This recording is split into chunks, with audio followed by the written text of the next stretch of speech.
When in July 2021, it looked like our country would go up in flames, the people of South Africa stood firm against those who wanted to incite an insurrection. We proved that our democracy remains strong and our commitment to the Constitution of our country and the rule of law are resolute. We are voting tomorrow, the 29th of May 2024, and today the MK Party has launched an urgent application with the Electoral Court on the actions of Mr. President on Sunday, the 26th of May. On Sunday, Mr. Ramaphosa addressed the nation and urging them to go out and vote in numbers. And while doing that, he indirectly started crediting the ANC, which is the party in government, on the work that they have done, speaking about COVID-19, speaking about electricity, speaking about grants. So the MK Party has viewed those actions as abusing power and influence of the presidency. The statement of the MK Party reads, MK Party has filed an urgent affidavit in the Electoral Court against Ramaphosa in his dual capacity as the president of ANC and that of South Africa, a decisive and necessary step to uphold the integrity of our electoral process. This legal action stems from a blatant violation of the Electoral Code of Conduct, specifically Section 9, which prohibits any candidate or party from abusing a position of power to influence the outcome of elections. Given the massive legal team around him, it is our contention that Ramaphosa had knowingly misused his presidential office to deploy state resources in a manner that is unfair, that unfairly benefits his corrupt and desperate political party, the ANC. The statement reads further, in our affidavit, we request the Electoral Court to cancel the ANC's registration as a political party and to initiate criminal proceedings against Ramaphosa with penalties severe enough to reflect the seriousness of the infringement, including potential imprisonment.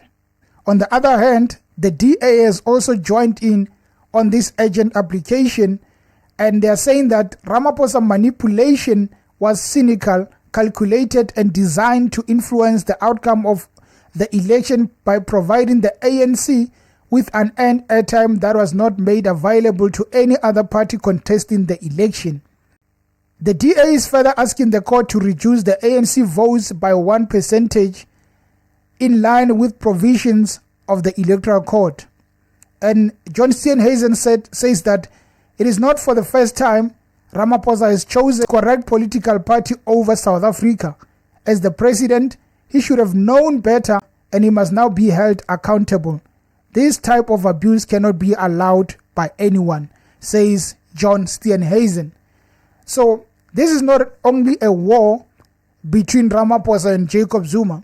The DA has joined in to say that we have seen what Ramaphosa did, and really we have to take him to the Electoral Court so that they can make a decision, because how can a president go out and urge the people to vote and also speak about what the ANC, what the current government has done, and not think that he's actually influencing the elections?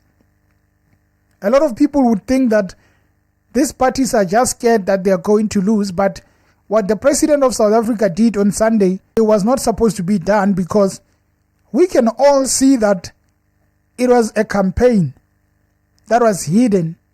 They just camouflaged it and went out to the public and say that vote for us, do this, do that. I mean, you have done all the work during campaigns. Why not sit down and look at what happens during the elections, how people vote?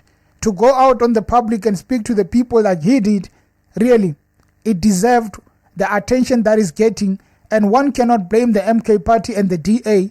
But as you can see, the MK says that you have to remove the ANC from contesting the elections and penalize Ramaphosa, even taking him to jail, while on the other side, the DA wants him to be fined 200,000 plus a percentage of his votes.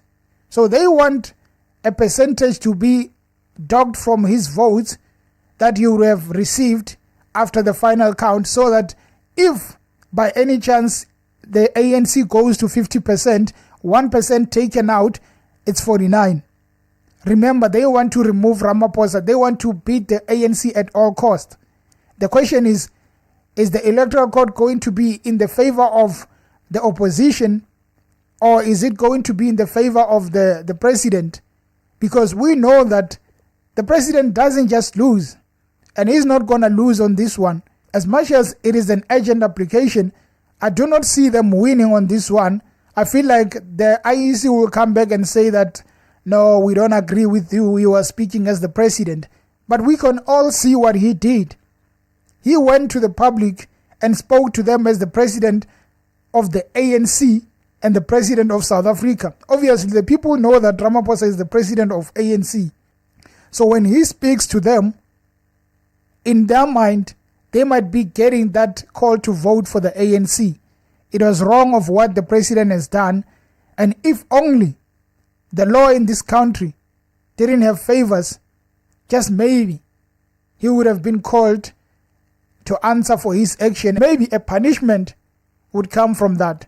But I doubt that the Electoral Court would go out and say that, Ramaphosa, we are fining you 200,000. So Ramaphosa, we are removing the ANC, or we are docking you 1%. They would never do that. The president was wrong. MK and DA are not wrong to call him out, but it's just an attempt to test the waters. They are not going to win. The only thing they have to pray is that let the ANC lose so that we can hold him accountable nicely. It is going to be very difficult to hold Ramaphosa accountable. Tomorrow we are voting. Forget about what he said on Sunday. If the people really believe that the president, we don't have faith in you, they are not going to vote for him. But if they still have that hope, they will still vote. And it's such a difficult thing, because if people vote for him, MK and DA can go further and say that this is what we've been complaining about, because he used the state resource to his advantage.